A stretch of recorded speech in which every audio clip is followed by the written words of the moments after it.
Good evening, everyone. My name is E.R. Anderson.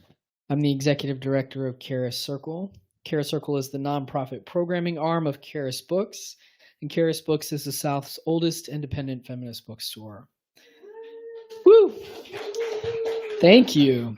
We're very, very excited to be here with all of you, both in person and virtually, to kick off Charis's 49th birthday weekend. In celebration of Spiritually Parented, A Foot in Both Worlds, which is the new book by Charis Kid, Meg Gibbs. And Meg is in conversation with Charis co-founder Linda Bryant. And we are, we love when our friends write books. We love even more when our friends come home to Charis to celebrate their books.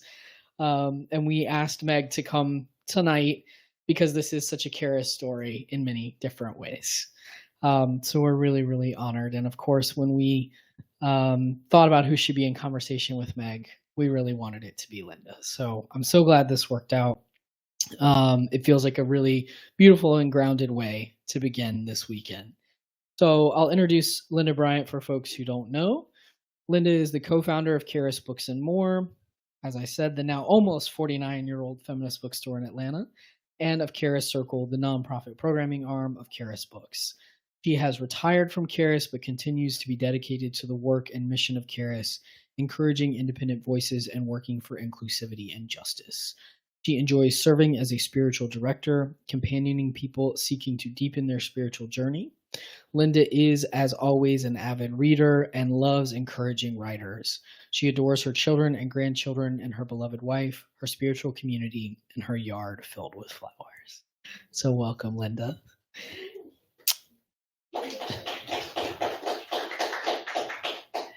And the person of the hour is Meg Gibbs. So Meg is a somatic spiritual guide, certified coach, and author.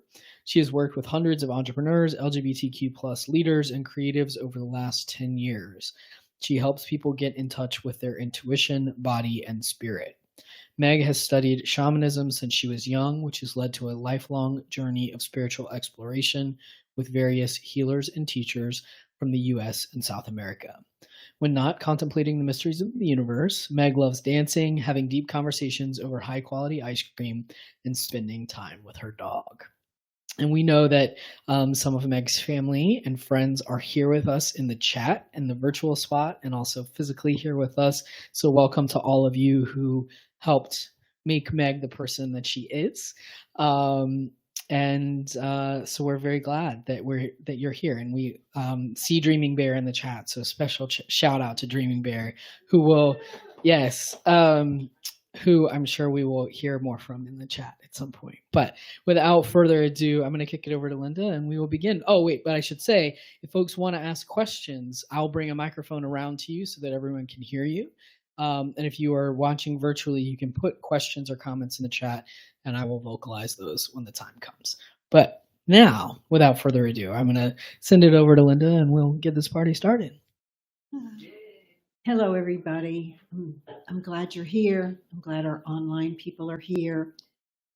I thought I would begin this evening a couple of ways. One is to say that I've sort of known Meg since before she was born, and am so excited and grateful that she has undertaken this journey to write this book and to share that journey with us, but also with the wider world.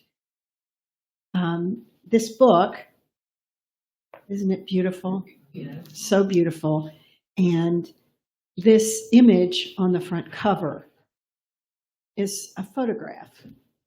And it's a photograph that was taken by Dreaming Bear. And it was taken when Meg was a little girl, early in the time that Dreaming Bear knew her. Mm-hmm. And it's, as you know, Meg and her mom, Red Earth. And it just shows such a beautiful sense of connection and such a beautiful support for that relationship. So Dream Bear's view and vision and upholding them. So I just wanted to call those names because those are two people that we have in the room with us in different ways. We have Dreaming Bear with us online. We wish we could, as we say in Kentucky, hug her neck. But we are so grateful that she can be part of this. And we know that Red Earth is with us celebrating, celebrating her beautiful daughter. So here's a book. Has anybody read it yet? You have? You have? Wonderful. Wonderful. I have. And so you know that it's not just a memoir. It's not just I was born and then I went to school and this is what I learned and this is who I fell in love with and this is who I am now. It's so much more than that. And it is such a gift to the world. So Meg and I have talked about this evening. And one of the things that we talked about is that this book is really in many ways all about intuition. It's about following your heart. It's about being in your own body and moving from that place and speaking from that place and living from that place. So I said to Meg, I'm just going to trust your intuition, trust your sense of what's right for this moment right now. We'll talk more about the book. I'll ask her some questions about it. But I thought we should begin the evening trusting Meg. What a big hand to be given. Yes, thank you. I'm so grateful to be here in person. We didn't have to move mountains, but had to make some really intentional choices to be here tonight. And so I'm grateful to be across the country back at what I was just talking to some friends about as home. This is Atlanta, Charis, this community, my friends and family here, and just so grateful that you all showed up tonight and on the live with us. It means a lot to me. So first, just being grateful for that. And it reminds me, I'm just going to pull this one very short piece of the dedication because that's what feels right to me right now. So yes, this book was I would say, even beyond labor of love because it took every single part of me to get this out of my body and into the world. And I love that the image, as Linda was saying, is my mom and I, this is like the most quintessential picture of us together. And that Dreaming Bear took it is that it's our whole family.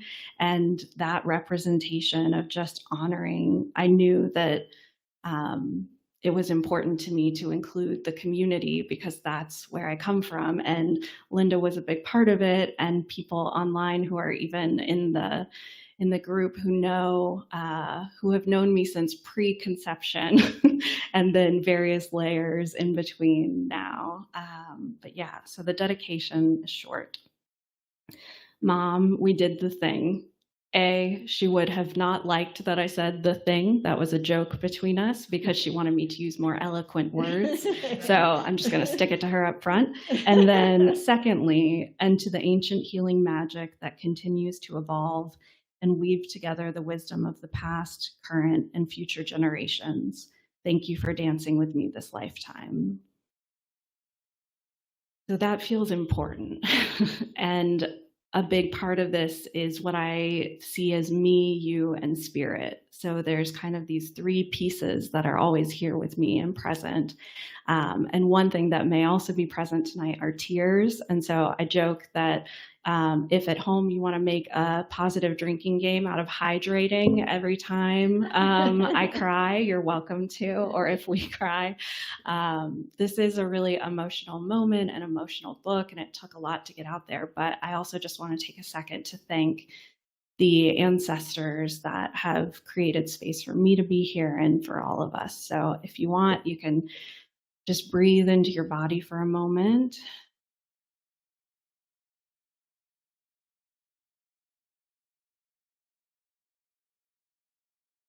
Connecting and sending light from our heart down through our pelvis, down through the floor, down into the earth, and just connecting there for a grounding force, and feeling that connection gently and swiftly come back up through the concrete, through the floor, through your feet, sending that light back into your heart, and now up through the center of you, all the way up to spirit, whatever you believe in, something bigger than us, and calling that energy down back into our heart. And what I invite here tonight is just like a globe of love and light, and really honoring that everything can show up in the light. It doesn't have to only be positive, that there's a lot of realness and connection and the opportunity to just truly breathe and be inside of our bodies and ourselves this evening, and with each other as a collective. One more good deep breath.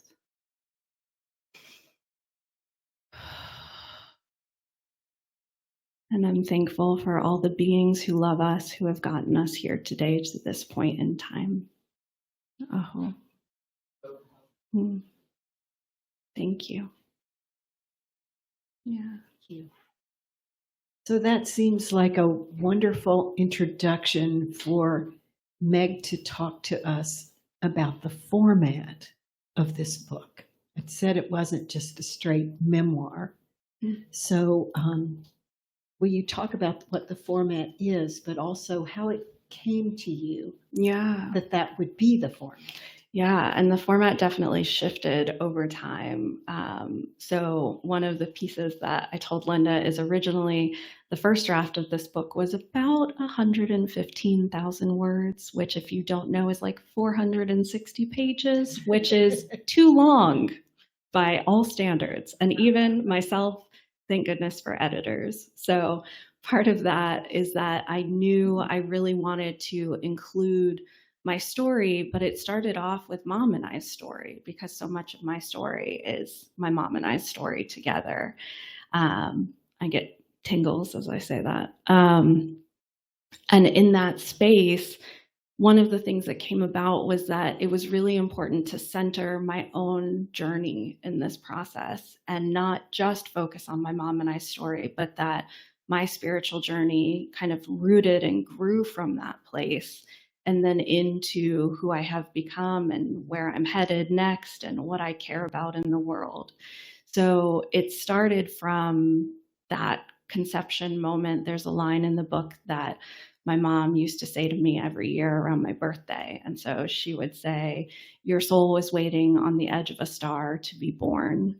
And it just like, whew, it grabs me. And then she would tell the story of being at Thanksgiving dinner at Pauline, Nancy, and Lanier's, and being so pregnant, everyone was scared she was going to pop. And so this community feeling and support of having this big, queer, beautiful gay family has been the longest running story of my life. And I love, and it was important to me that in my book, gayness was normalized, because that's what I grew up with. And I grew up with it being loved and embraced, and that it was a part of you and it wasn't all of you. And so in that space, it was important to me to share some of my own journey, but also make sure people knew that there were all of these other pieces. Because I think sometimes in queer literature, people focus so much on the coming out journey, and then it gets like emphasized over and over and over again when there's so much more to that person. And so for me, it's important that it's part of the weaving in, but not all of the story. So the format is that I kind of call it like memoir-ish, memoir-esque. I like to use a little bit of like, it's in there. It is a spiritual memoir-ish book, but it also involves teachings and lessons. And for me, the beauty of what I've learned from my various teachers and healers, and what I then have transmuted through my own experience of my intuition and my body, and how my body speaks to me, and how all of our bodies can speak to us, but most of the time we're not listening unless there's something wrong. I joke that often our bodies talk to us like a toddler. Like, it's like, I'm hungry, I'm hurting, I want you to pay attention to me, instead of these nuances that are going on all the time that are saying like, oh, wow, I feel really drawn in by that person. And you notice literally leaning in towards somebody, or, ooh, that didn't feel good. And I don't even know why, but those words didn't quite sit well with me. So there's this piece about learning to trust ourselves that's like at the center of everything that I do and how I live, and even how I grocery shop. Like, I'll go down the aisle and I will reach for something and my body is like, nope, not this time. And I'm like, okay, I guess we're not getting Oreos. All right, we're moving on. So for me, a big part of this book was not just my personal story, and I wanted to include that because it felt important, and it has all of these pieces of love and loss and connection and community, but it also taught me the things that feel important today. And so much of my journey with coaching and healing and shifting into spiritual teaching work has been that I really believe in being steeped in an experience for years and years and years. And one of my pet peeves is when people take one workshop and are like, oh, I'm this now, I'm an expert in this. And it's like, oh, no, baby, no, just sit down just a little bit. But there's something about finding your way and losing your way and finding your way again that feels really important.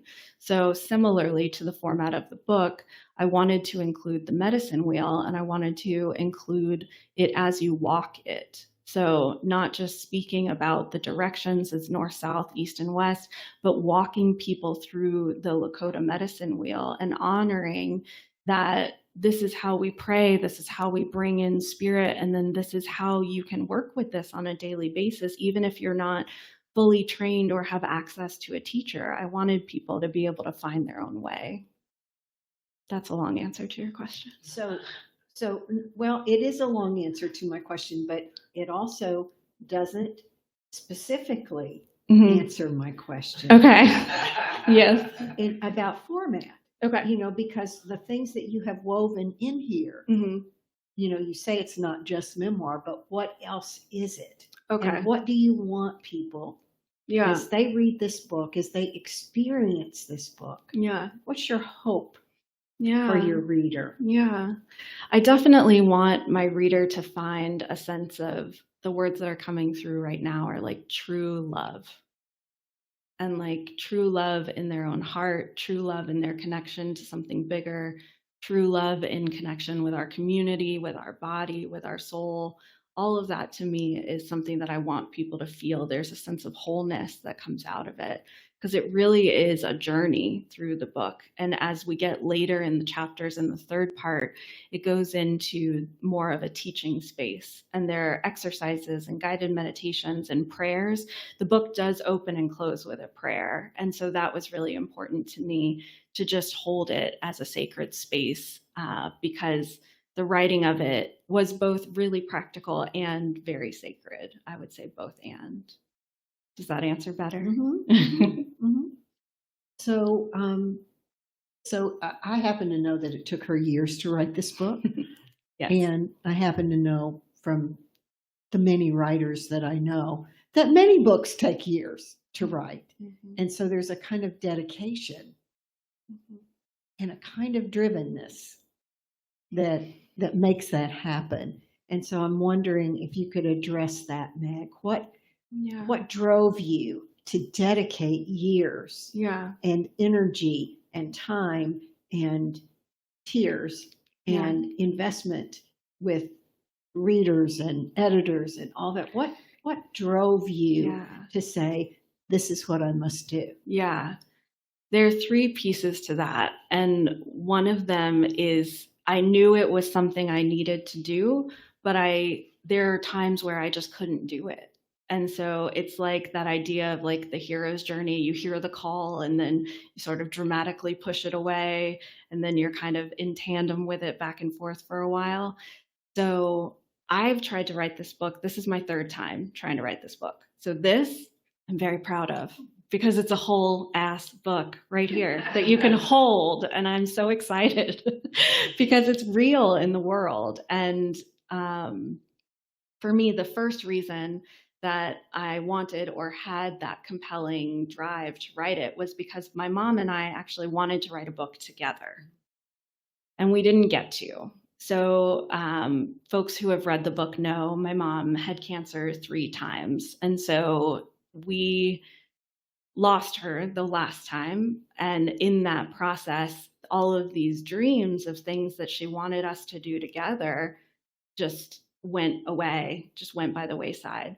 So I held that dream of ours that was for us to write together, and essentially took it into the afterlife with her, because I knew that her spirit and her perspective and what we were going to do together, it would be different than the book that I would write on my own physically here on this planet.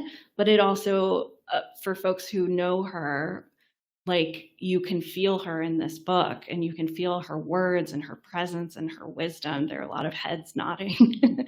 And she was very present. And I always joke that when people are like, your mom is with you, I'm like, listen, darling, please, you don't need to tell me that. Like, she is one of the things that my very first editor in this process, I was like, listen, this might be weird, but my mom is not a quiet, dead person, is the way that I shared it. Because she is, and she's present, and she visits people, and like, she goes where she wants to go. She's still very much herself. Right. And so even though she's transitioned to another plane or whatever we believe in after death, there were moments where I would write, and then I would pause and I would say, okay, I'm ready for you now. What else do you want to say about this? And I would listen. And so there's a little bit of that like channeled writing and pulling her in. There's also a picture of her in my kitchen that was back where I would turn and I would look at her, or I would get up and take a break and I would go talk to her, and I'd be like, this is hard, you know? And so the reason that I want to talk about these 3 different times that I tried to write this is the second time I joined a group. I was like, all right, we're going to do this. And then I started crying every single day. And I was just writing about my mom and I was just writing about her in the hospital. And I was just writing about our caregiving experience. And it was hard and horrible and beautiful and challenging and all those words. And in it, essentially, I needed to know that there was more than that in my life.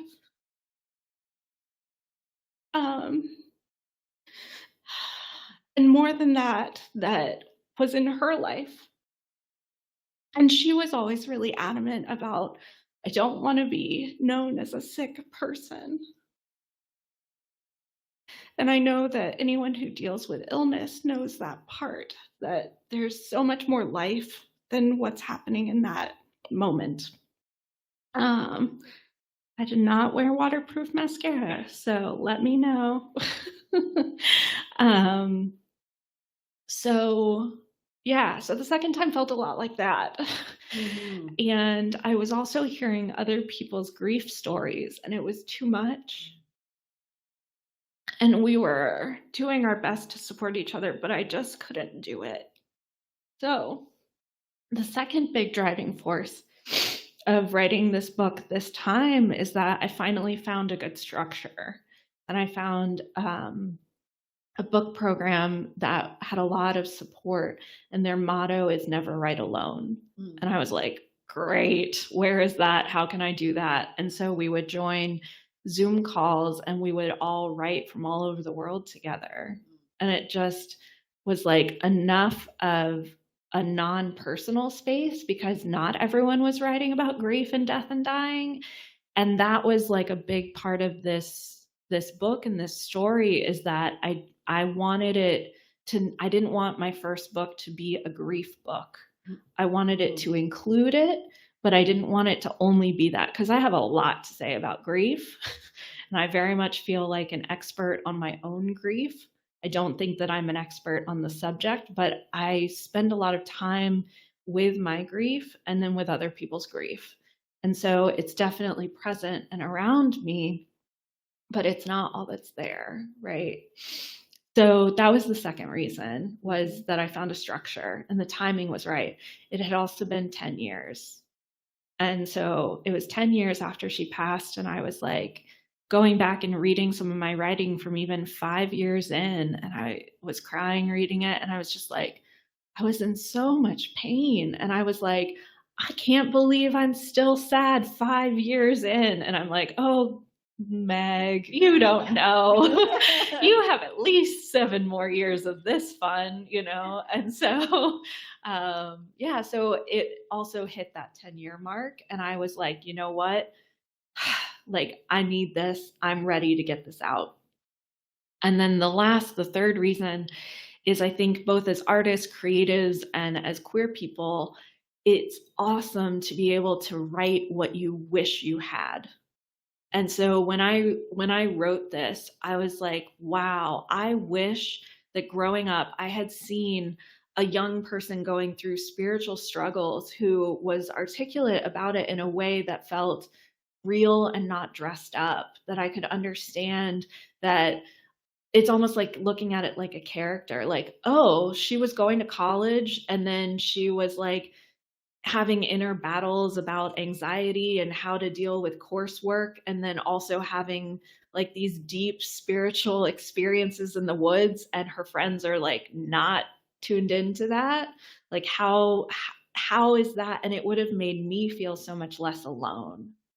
So the same with the journey of my own queerness in the book, is sharing that so that people know that, one, it's never too late to discover who you are, whatever that means. And the same with grief, there's not one right way to grieve. So those are the pieces that came together for me to be like, I'm dedicated, let's do this, I'm invested, let's get this moving out of me, because I had held it for so long by myself. So that was driving force.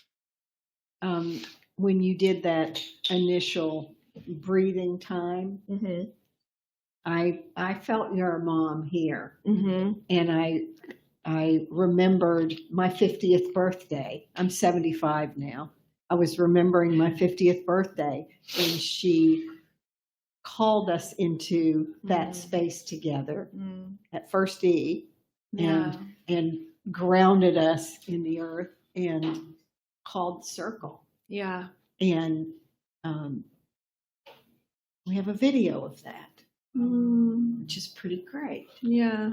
But I could hear her. I could hear her in you. And I don't mean that you are Red Earth. Right. And I see your individual beauty and journey. And reading the book, I could see ways that you are you. And I know that she would celebrate that. Yeah.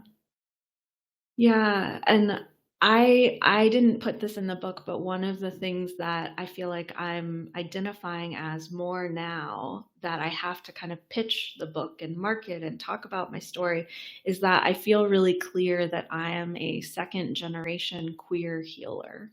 And that's not something I would have said before. And that piece of my mom flowing through me or with me is present, right? And I know I know that. And so it's like, I think it's beautiful, because that's the thing, is that she comes to people. She comes to my friend, one of my best friends, who, I don't know if you're watching this, but you know who you are, where we were talking about my mom on her birthday at one point, and she had said, oh yeah, your mom came and sat on the couch and gave me a talking to about this boy I was dating. And I was like, yeah, I'm sure she did. So, you know, like, she shows up for people. And I love that. I don't feel selfish at all about it. Like, she goes where people need her. And that's really beautiful to me, because I think that's what she did when she was alive as well. Yeah. Well, I like this second generation thing that you just brought up. Yeah. And when we were on our way here, Meg and I were talking about the bookstore Yeah. and talking about what's going on here. And I was saying the people who operate it now, they're another generation. Yeah. They're not me. And I wasn't part of moving here to this building. I wasn't part of renovating this building. Mhm. I have not been part of doing 250 programs a year. Yeah. And pivoting to the virtual world and doing all that has been done. And yet, in hearing you and in looking around here, feeling that the power of the second, the second, third, fourth generation and the difference as well. Yeah. We were saying that there's so many things that have happened here that I couldn't have. I guess I could have observed, but I couldn't have made happen. But they have happened here, and I'm still part of it. I'm still connected to the whole story. But these other generations have taken the lead in the story, and that just is a kind of a beautiful thing to think about you now as a teacher and healer, and thinking about your mom at your age, finding your way.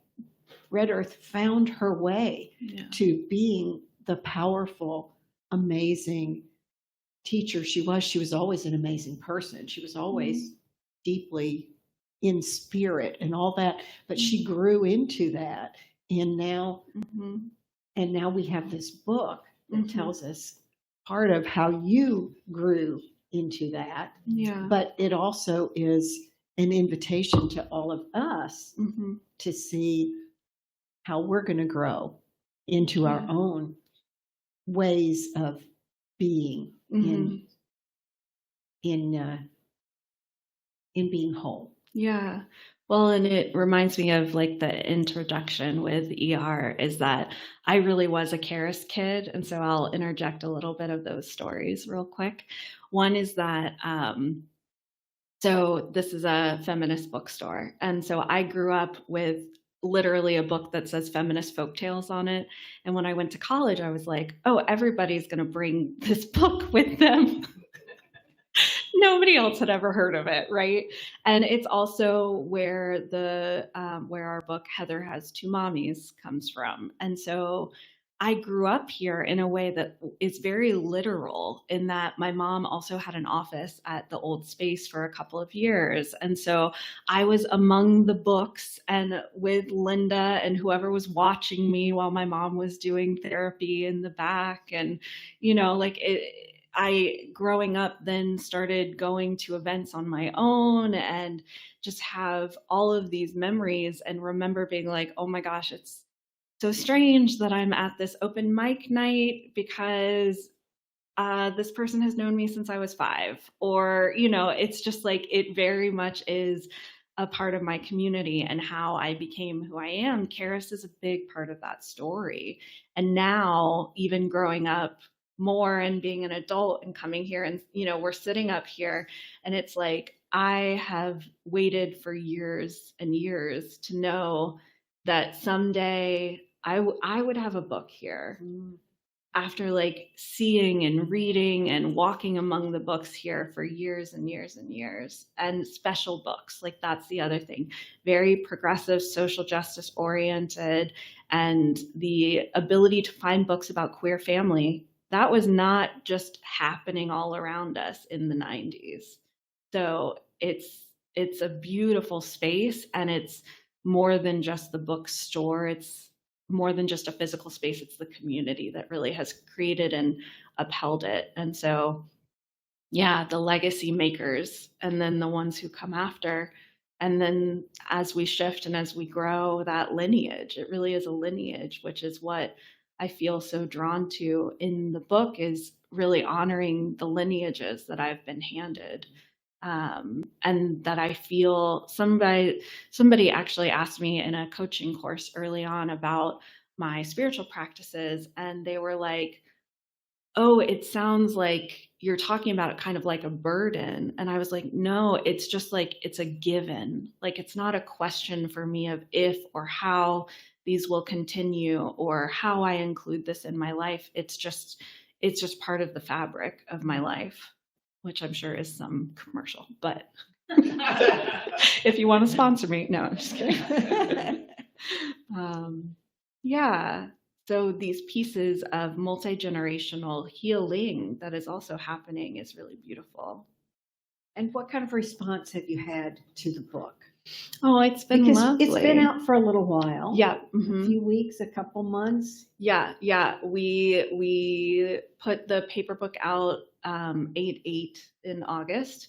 And so it's been out there for a minute. And I think the most common feedback I'm getting is, one, people who know me who are like, oh, this is really good. And I was like, yeah, like I worked very hard on this. This took years to get to. And the second one is people saying that they're reading it slowly, that they're digesting it, that they're kind of mulling over and taking it in and sitting with it. And that to me is lovely. Like, I have no desire to rush or push people. Part of the whole book industry is around like how important reviews are. And so if you have read it, writing a review is incredibly helpful, but it's that people are really honoring themselves in the process and slowing down and taking time. So whenever I ask someone like, have you read it or have you started it? People will be like, oh, I'm only on chapter 4. And I'm like, that's okay. Like, it's okay. It's okay. You have it now that it's here. Take your time. But I think, to your earlier question of what do I hope people take from it as well, the best thing I can say, and as an embodied like somatic person, is it really feels like I'm handing it over. It really feels like I'm saying it's your turn now. Like, this is time for other people to take this up and to process and digest it and to decide what it means for you to move forward. Because I have held a lot of it on my own, and I don't want to do that anymore. So I'm giving it and gifting it and pushing it and birthing it and all of those very like embodiment practices of it's moving from a one to a we moment is what I would say. I just made that up. That felt smart. Very nice. Yeah. Well, I am wondering if some of you all in the room, ER will give us anything from the chat in a minute, but can we start with anybody in the room who has a comment or a question, and ER has a mic so that the people online will be able to hear you too.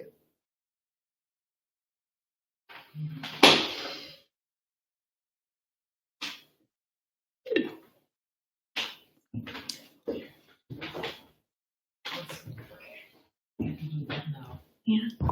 Is it on? Oh, sorry. I have a somewhat, first of all, thank you so much for writing the book and for being here, and to you too, Linda. I have a somewhat nebulous question. I'm wondering, what is it like now that you have written the book and it's all out there? Has it in any form, in any shape or form or way changed your relationship to your mom or to the world?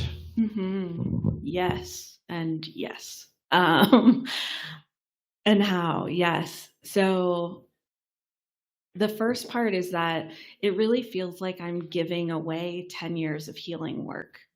Like, this is real, and it feels really beautiful to have that physical manifestation of all the work that I've done, because I know how much it took to get here.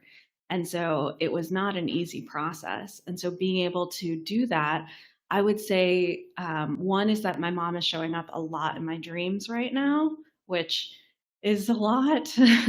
But because I'm thinking about her and talking about her and processing around her and all of that and sharing her with other people, and people are talking to me about her and their experience, that it's kind of this like two-way street of communication. And so the first part feels like there's a chunk of healing work that does feel complete in some ways, and that I can give that away.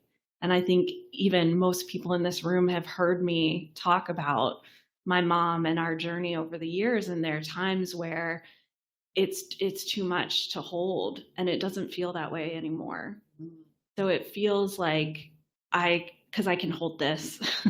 And I know that there are enough words here that I feel really proud to be able to share what was true for me and what was true of our experience with other people.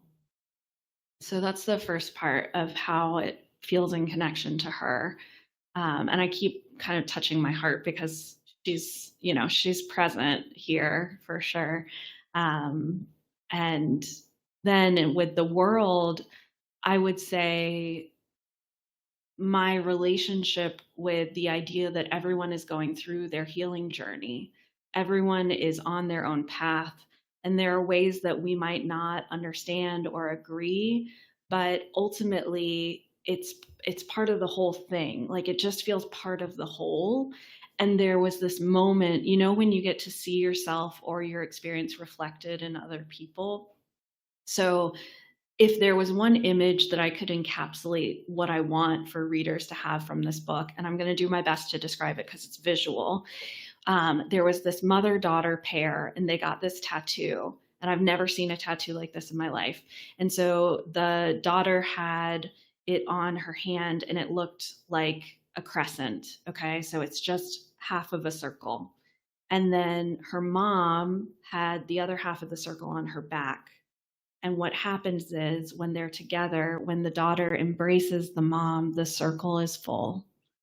And it just gave me chills. And I was like, out of everything in the world, that is how this feels to me. And that is how this book feels to me, is that I want readers to feel that connection, and that, like, it doesn't have to be with your mom. It's really with spirit, with something bigger than us. And there are people in our lives who we're going to embrace, and we're going to feel that sense of wholeness. And it might not be the people who birthed us, right? I just feel very lucky that is the person who I came from and continued that connection with. But that sense of seeing that reflected in the world and being completely distant from me, and then being in another place in another time, I was like, wow, that out of everything I could tell you, that full circle, that's what I want for people. Yeah. Thank you. Yeah. Well, one question we like to ask is, we think about people as being part of a shelf, whether that's a literal shelf or a spiritual shelf. And so when you were writing this book, were there other books that you were sort of envisioning as your shelf compatriots? That's cool. I like that question. Yeah. It's funny because one of my favorite things, and you might have even seen it posted on social media, is I like seeing who my book is hanging out with. So I love when people send me pictures of where it is on their shelf. And the idea that there are book friends out there, and sometimes it's by color, by author, alphabetic, subject wise, all that. So I love that idea of like, oh, who is my book sandwiched between, and who's here with us? So that's my present day version of that. But in the moment when I was writing, I actually felt like a very voracious reader, and I was taking in a lot of information just because it felt connecting to me in the same way. And this might be a very strange connection, but I'm going to make it because that's where my brain went. Is I remember the time that I had my first kiss, and it was a big deal. And in that moment, I remember watching a movie afterwards and being like, they made the same sounds, the same mouth sounds. And I was like, so now I'm linked to everyone who has ever kissed anybody. And so this idea of like taking in all of these books, I was like, I'm going to do that too. I'm going to have a book out there that goes on a shelf. And so one of the books that I read was a Martha Beck book, and it's from back in the day. And it is, I can't remember the exact title, but it's about learning from her son who had Down syndrome. And it's maybe something like Raising Adam or something like that. It has Adam in the title, if anybody knows. I think it is Raising Adam. Yeah. And so I was like, let me just see what she was saying. And it is a book from back in the day, but it also was from the parents' perspective. And one of the pieces that I knew I was bringing here that felt important to me, and kind of the unique or unusual take, is that I'm writing about parenting from the perspective of the child, and that it's not a how-to novel. People have asked me like, oh, or I had somebody say, oh, I don't need to read your book because I already raised my kids. And I was like, that is not what is happening here. Like, this is even more about raising yourself than it is about children. And so that was one. And there was a book that was also an original inspiration that was called Traveling with Pomegranates. That's a book by Sue Kidd. And her and her daughter write this book chapter by chapter together. And so originally that was, my mom read it and then I read it in our real life. And so that was originally when I went, oh, we can do this. I was like, we can do this. You write a chapter, I write a chapter. And so originally that was one of the inspirations. But yeah, I feel like I had just like really consumed a lot of books during the time that I was writing. And I love comedy books. And so trying to like get my brain into a different place that was not memoir focused was also important to me. Was there any place that you really wish you could have been able to hand the book over to your mom in person? I understand she was there helping at various points, but did you ever wish you could do the Traveling with Pomegranates thing and say, I really wish you could just write this chapter? Oh, like to hand it over and be like, you take care of this You part. do this one, I don't want to do it. Yeah. And if so, how did you get through that? Yeah. It's funny because the first thing that comes to mind is I'm like, no. No, I'm writing this. Yeah, book. I was like, this is my book. So, and also the just the fact that she was so intertwined in the process, I'm like, she was there every time. So yeah, so my innate answer is no, just because I needed it to be from my perspective. And I knew that because so much of my experience was not about me or my choice or things that I got to like really decide upon in the moment. And so all of the caregiving process, I mean, people who know me know it took a lot out of me in years of my life, but it also, we were so intertwined that I had to step back to really understand, well, what is my story apart from her? And how is that different than our story together? Especially because I like went into a field that's really similar to her, and I dance and she used to dance. And so there are all these pieces where I think it is in the book where I said, you know, growing up, we always think it's going to be the worst thing in the world to become like our family, to become like our mom or our parent. And I remember being like, that's not the worst thing in the world. But it took me a while. I had resistance around it for sure. And originally I would like not listen to any music that she liked and not want to do the same things. And so it's funny to me that I'm like, here we are, you know, so I think that's part of the healing process too.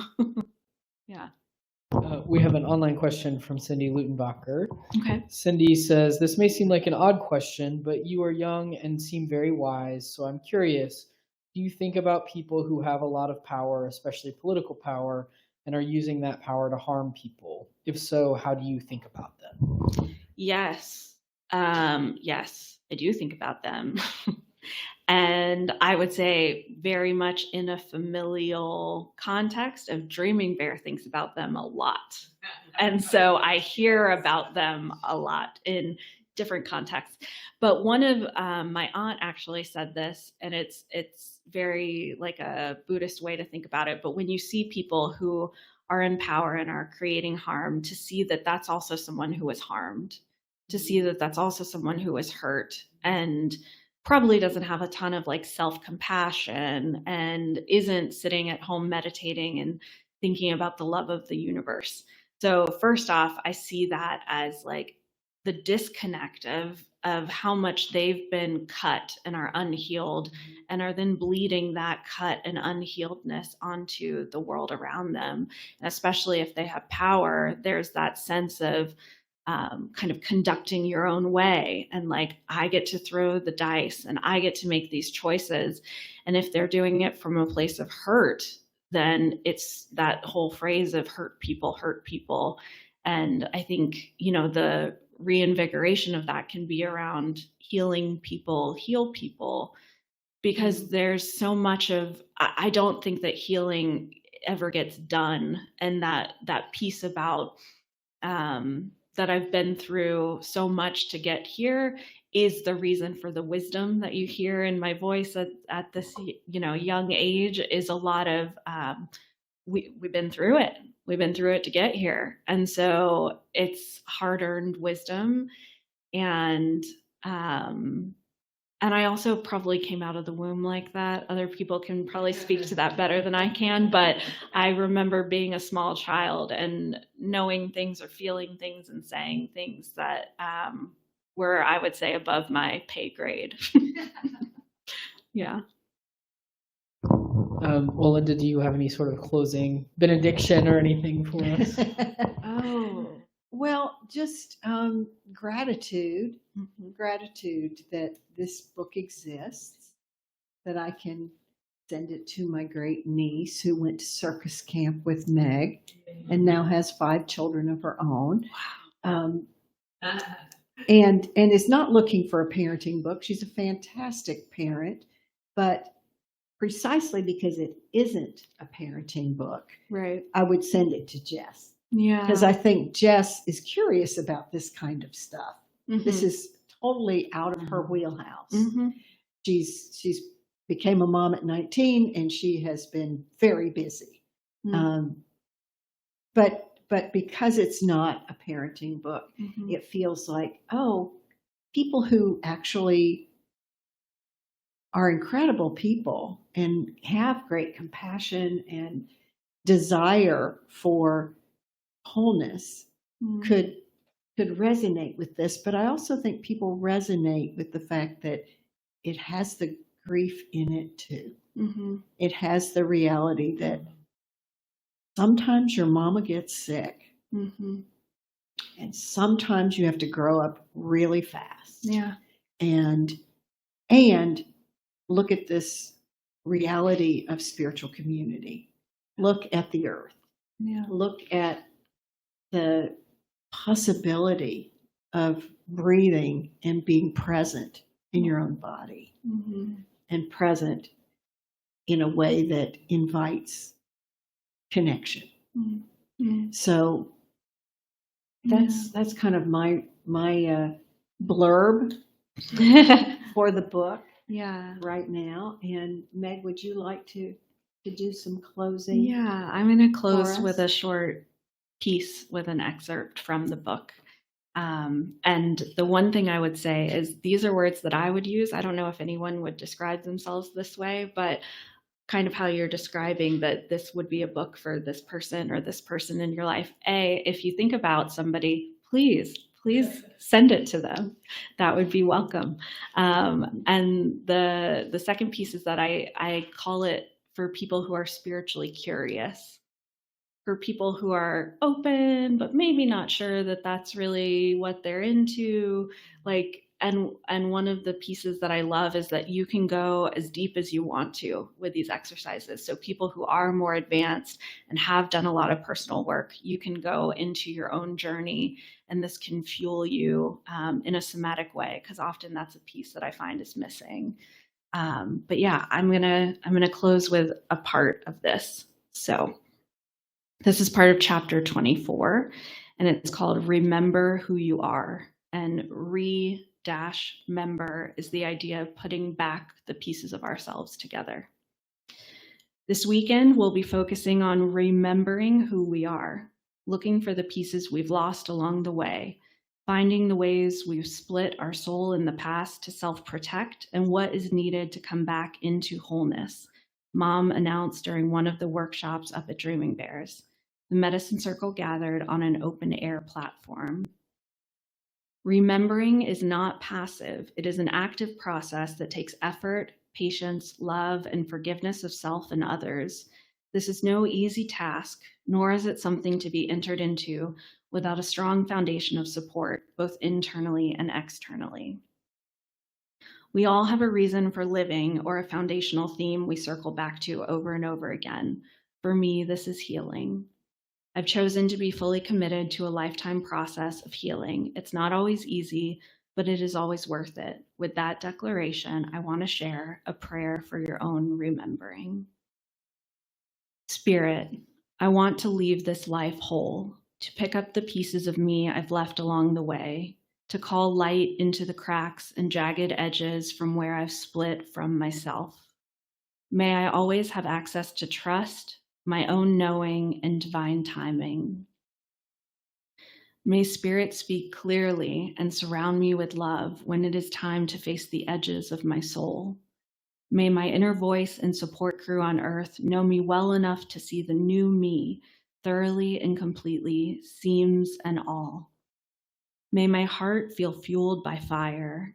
May my lungs breathe in fresh air. May my feet be planted firmly on the earth. And may I decide when I want to move against or with the current. May the parts of me that split know they have a home here always, in my body, in my energy, in my soul. May I take the pieces I rejected and recollect them with love. May I wash them clean with salt and rainwater under the moon to weave them back into remembrance, calling all the pieces of me home. Deep breath, my loves. Your healing is in motion. Yeah. Thank you. Thank you. Yeah. So we want to invite our friends who are watching virtually to click the teal button at the bottom center of the screen to buy Spiritually Parented, A Foot in Both Worlds from Charis. And for everybody who's physically here with us, you can get your copy here in the store and get it signed from Meg. So we would love for you to do that. Thanks to everybody watching virtually. We really love having our Charis community near and far joining us. And special thanks to all of the close friends and family who are here with us. So we're going to say goodnight to y'all. We really appreciate you. Thank you so much. Special good night to Dreaming Bear. Thank you for being with us. Woo.